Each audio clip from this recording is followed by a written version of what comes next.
à tous, merci de nous être fidèles. Et tout de suite le sommaire de votre journal. Sa Majesté le roi Mohammed VI Amir al-Mu'minin a présidé hier au mausolée Mohammed V Karaba une veillée religieuse en commémoration du 20e anniversaire de la disparition de feu Sa Majesté Hassan II, que Dieu ait son âme en sa sainte miséricorde. Le Forum économique Maroc-Mauritanie, une rencontre économique de haut niveau pour booster le partenariat entre Rabat et Nouakchott dans différents domaines. Une véritable aubaine pour les investisseurs en quête de nouvelles opportunités. Dans ce journal, nous reviendrons également sur le dernier rapport de Banque Al-Maghrib. La Banque centrale annonce sa décision de maintenir inchangé le taux directeur à 2,25%, jugeant que son niveau actuel reste approprié. Vous le disiez en titre, Sa Majesté le roi Mohammed VI Amir al-Mu'minin, accompagné de son Altesse royale le prince héritier Moulay Hassan, de son Altesse royale le prince Moulay Rachid et de son Altesse le prince Moulay Ismail, a présidé hier au mausolée Mohammed V Karaba une veillée religieuse en commémoration du 20e anniversaire de la disparition de feu Sa Majesté Hassan II, que Dieu ait son âme en sa sainte miséricorde. Mohamed El-Shkar. Mausolée Mohammed V Karaba où Sa Majesté le roi Mohammed VI Amir al-Mu'minin, accompagné de son Altesse royale le prince héritier Moulay Hassan, de son Altesse royale le prince Moulay Rachid et de son Altesse le prince Moulay Ismail, a présidé hier soir la veillée religieuse en commémoration du 20e anniversaire de la disparition de feu Sa Majesté Hassan II, que Dieu l'entoure de son infinie miséricorde. La veillée religieuse a été marquée par la récitation de versets du Saint-Coran et la déclamation de panégyriques du prophète Sidna Mohammed, que la paix et la bénédiction de Dieu soient sur lui.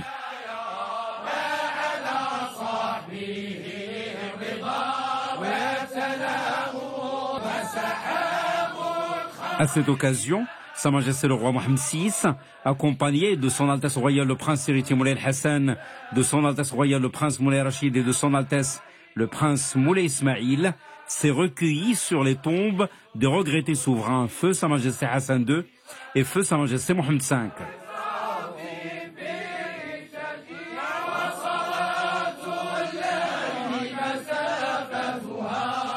Sa Majesté le roi s'est également recueilli sur la tombe de feu son Altesse royale le prince Moulay Abdillah. À l'issue de cette veillée religieuse, des prières ont été élevées pour le repos de l'âme de feu Sa Majesté Hassan II et de feu Sa Majesté Mohammed V, implorant le Très-Haut d'avoir les regrettés souverains en sa sainte miséricorde. Des prières ont également été dites pour préserver et assister Sa Majesté le roi Mohammed VI et couronner de succès ses différentes actions et initiatives au service de son peuple fidèle. L'assistance a également imploré le Très-Haut de combler le souverain en les personnes de son Altesse royale le prince héritier Moulay Hassan, de son Altesse royale le prince Moulay Rachid et de l'ensemble des membres de l'illustre famille royale. Ont assisté à cette veillée religieuse le chef du gouvernement, les présidents des deux chambres du Parlement, les conseillers de Sa Majesté le roi, les membres du gouvernement, les présidents des instances constitutionnelles, les représentants du corps diplomatique islamique accrédité à Rabat et plusieurs autres personnalités civiles et militaires.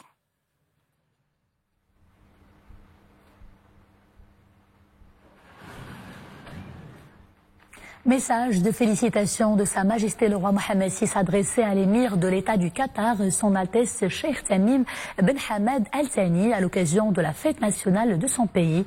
Dans son message, le souverain réaffirme sa détermination à continuer à œuvrer de concret avec son Altesse Cheikh Tamim Ben Hamad Al Thani pour aller de l'avant dans la consolidation et la diversification du partenariat entre les deux pays. Sa Majesté le roi Mohammed VI a également adressé un message de félicitations au président de la République du Niger, El Hajj Mamadou Issoufou, à l'occasion de la fête nationale de son pays. À cette occasion, Sa Majesté le roi réitère sa ferme détermination à continuer à œuvrer de concret avec le président nigérien à la consolidation des relations maroco-nigériennes dans tous les domaines d'intérêt commun. Son Altesse royale, la princesse Lalla Meriem, a présidé hier soir à la mosquée El-Sunna à Rabat une veillée religieuse en commémoration du 20e anniversaire de la disparition de feu Sa Majesté Hassan II, que Dieu ait son âme en sa sainte miséricorde. Cette veillée religieuse a été marquée par la récitation de versets du Saint-Coran et la déclamation de panégyrique du prophète Sidna Mohammed, que la paix et la bénédiction de Dieu soient sur lui. À cette occasion, l'assistance a élevé des prières pour le repos des âmes des regrettés souverains, feu Sa Majesté Hassan II et feu Sa Majesté Mohammed V. Elle a également imploré le Tout-Puissant de préserver Amir al-Mu'minin, Sa Majesté le roi Mohammed VI, de couronner de son succès ses actions et ses initiatives et de combler le souverain en les personnes de son Altesse royale le prince héritier Moulay Hassan, de son Altesse royale le prince Moulay Rachid et de l'ensemble des membres de l'illustre famille royale.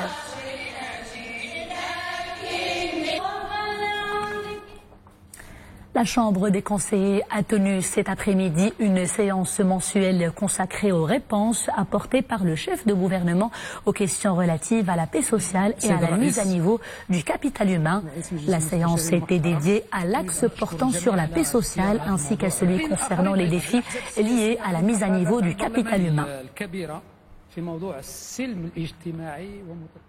La Chambre des représentants a adopté à la majorité en deuxième lecture le projet de loi de finances 2019 lors d'une séance plénière ce mardi.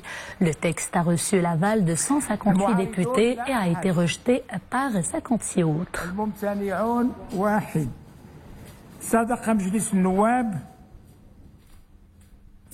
Économie toujours, Banque El Maghrib annonce sa décision de maintenir inchangé le taux directeur à 2,25%, jugeant que son niveau actuel reste approprié.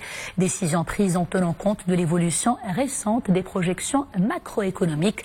La Banque centrale a également noté qu'après une sensible accélération au cours du premier semestre, l'inflation s'est inscrite en baisse, revenant à 1,1% en octobre. Abdelhamid Chebran et Iman Ablou. La Banque centrale déroule les chiffres de l'année. Un taux directeur inchangé, 2,25%, et une inflation en baisse de 2,5% en juin à 1,1% en octobre. Elle est orientée essentiellement par le recul des prix des produits alimentaires à prix volatiles. Banque El Maghrib relève que la croissance devrait s'établir à 3,3% en 2018 après 4,1% une année plus tôt. La valeur ajoutée agricole progresserait, elle, de 4,6% au lieu de 15,4%, tandis que le rythme des activités non agricoles est prévu en léger accroissement de 2,7% à 3,1%. La Banque centrale table également sur une croissance nationale de 3,1% en 2019 et de 3,6% en 2020. Sur le marché du travail, la relative amélioration en termes de création d'emplois se poursuit avec 122 000 postes additionnels concentrés essentiellement dans les services. Dans ces conditions, le taux de chômage a diminué de 10,6% à 10% globalement et de 14,9% à 14,3% dans les villes. Pour les jeunes citadins de 15 à 24 ans, il s'établit à 44,7%. Au plan des comptes extérieurs, la bonne performance des exportations s'est maintenue sur les 11 premiers mois de l'année, avec une hausse de 9,7% en glissement annuel, tirée principalement par la dynamique du secteur automobile et des phosphates et dérivés. Les importations se sont accrues de 8,8% en raison de l'alourdissement de la facture énergétique et de l'augmentation des achats de biens d'équipement. Ce déficit s'allégerait graduellement pour se situer à 3,7% en 2019 et à 3,2% en 2020. Les exportations devant poursuivre leur dynamique portée par les ventes du secteur automobile et le rythme des importations devant connaître une nette décélération avec le recul prévu de la facture énergétique. Pour ce qui est des opérations financières, l'afflux des investissements directs étrangers devrait atteindre l'équivalent de 4,1% du PIB cette année et 3,4% du PIB au cours des 2 prochaines années. Les corps de 2 touristes étrangères, l'une de nationalité norvégienne et l'autre danoise, portant des signes de violence à l'arme blanche au niveau du cou, ont été retrouvés hier matin dans une région montagneuse non surveillée, à 10 km du centre d'Imlil, dans la province d'Al Haouz, en direction du sommet Toubkal. Dans le cadre des recherches et des investigations effectuées, le Bureau central d'investigation judiciaire est parvenu aujourd'hui en étroite coordination et coopération avec les services de la gendarmerie royale et de la Sûreté nationale à arrêter un individu pour son implication présumée dans ce crime. Les opérations de recherche et d'investigation ont permis d'appréhender le mis en cause dans la ville de Marrakech, précise le BCIJ dans un communiqué. Le suspect a été placé en garde à vue à la disposition de l'enquête menée sous la supervision du parquet compétent afin de déterminer le mobile de ce crime. Alors que les investigations se poursuivent pour arrêter d'autres individus qui ont été identifiés et qui sont soupçonnés d'avoir participé à l'exécution de ces actes criminels. Cap sur la capitale mauritanienne Nouakchott, où se sont ouverts hier les travaux du Forum économique Maroc-Mauritanie. Cette rencontre économique de haut niveau est co-organisée par la CGM et l'Union nationale du patronat mauritanien.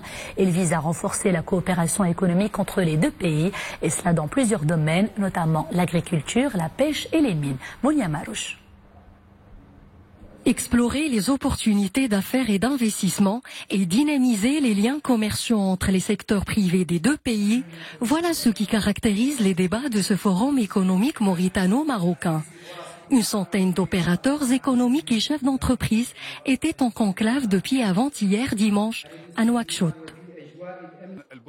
Nous sommes aujourd'hui ici pour renforcer davantage les investissements entre les deux pays dans plusieurs domaines tels que l'industrie et le commerce. Il est également question de développer des partenariats pour le partage de l'expertise. Des rencontres B2B sur les voies et les moyens de développer la coopération bilatérale dans des secteurs jugés prioritaires tels que l'agriculture, la pêche, l'habitat et le tourisme. Une aubaine pour les entreprises marocaines en quête de nouvelles opportunités. Aujourd'hui, on exporte déjà sur le marché mauritanien et on est là aujourd'hui avec la Confédération de la CGM pour développer notre business sur la Mauritanie et bien sûr c'est une porte pour nous pour le reste des pays africains. Au niveau dans mon secteur des services, j'ai aussi une convention avec une banque mauritanienne ici sur place en matière d'accompagnement et de conseil. Il y a aussi un projet de mettre en place une structure maroco-mauritanienne qui couvre le pays ici. Le Maroc est le premier fournisseur africain de la Mauritanie. L'année dernière, les exportations marocaines vers la Mauritanie se sont élevées à 1,788 milliard de dirhams. On ouvre à présent la page monde de ce journal et d'abord le Yémen. Après une flambée de violence, les armes se sont tues ce mardi dans la ville de Hodeïda, principal front de combat entre les forces gouvernementales et les rebelles Houthis.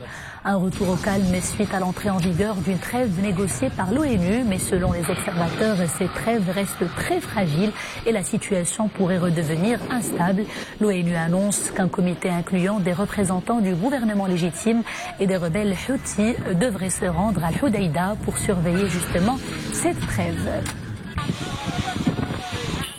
L'ONU, justement, l'organisation a adopté à une très grande majorité, mais sans les États-Unis et la Hongrie, un pacte mondial sur les réfugiés. Ce pacte vise à améliorer la gestion internationale de la problématique des réfugiés, comme celui sur les migrations qui vient d'être adopté à Marrakech. Le pacte mondial sur les réfugiés n'a pas de valeur contraignante. Rédigé sous la houlette du Haut-Commissariat aux réfugiés basé à Genève, le nouveau pacte mondial sur les réfugiés permettra en revanche de renforcer l'assistance et la protection des 25 000 réfugiés recensés dans le monde.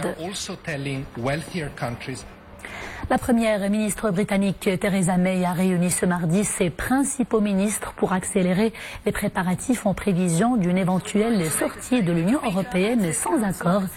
Il était également question de discuter la phase suivante afin de bien se préparer à un scénario de no deal.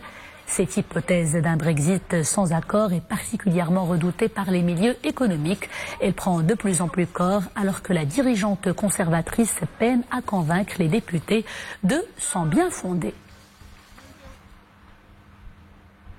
Retour à l'actualité nationale et focus sur l'activité commerciale au port de Bninsar à Nador, une activité intense avec des dizaines de porte-conteneurs chargés de marchandises commerciales qui accostent chaque jour une unité portuaire aux standards internationaux pour booster les investissements et les activités d'import et d'export dans la région de l'Oriental. Rachid Latabi et Boubkar Belghabret. Au port de Nador Bninsar, l'activité commerciale se développe grâce au renforcement du transport maritime des conteneurs. Plusieurs navires de transit de conteneurs ont déjà accosté, un encouragement pour les opérations d'importation et d'exportation menées par les entreprises de la région de l'Oriental. Le port s'est modernisé.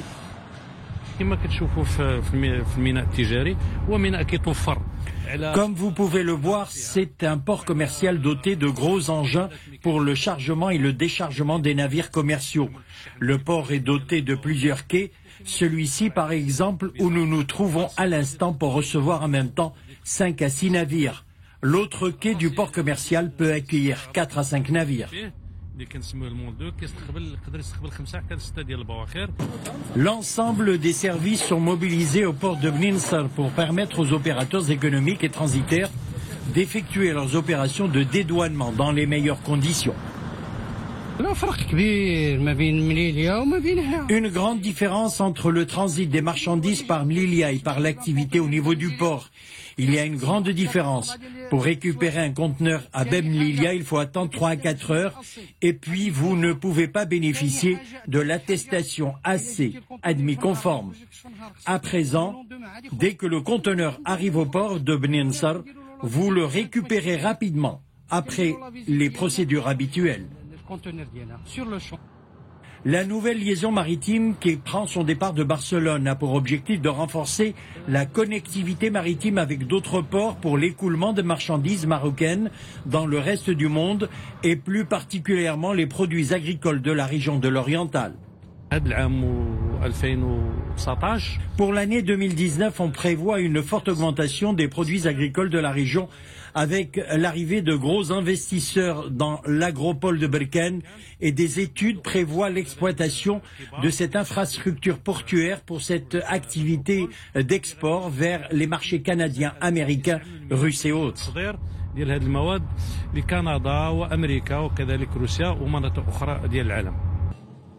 La ville de Nador est en phase de devenir un pôle économique avec une place de choix au niveau du bassin méditerranéen.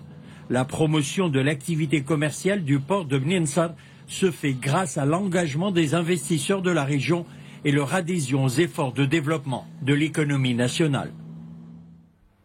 La trémie des Almohades à Casablanca est fin prête. Il s'agit du plus long tunnel urbain du royaume desservant tous les carrefours d'accès à la marina de Casablanca à partir des boulevards des Almohades et de Sidi Mohamed Ben Abdelali. Les précisions tout de suite avec Sarah Katir. Les travaux d'aménagement de la trémie Les Almohades de Casablanca vont bon train. Le tunnel va relier le carrefour Zlaqa à la mosquée Hassan II en passant par le rond-point Houfouet-Poigny.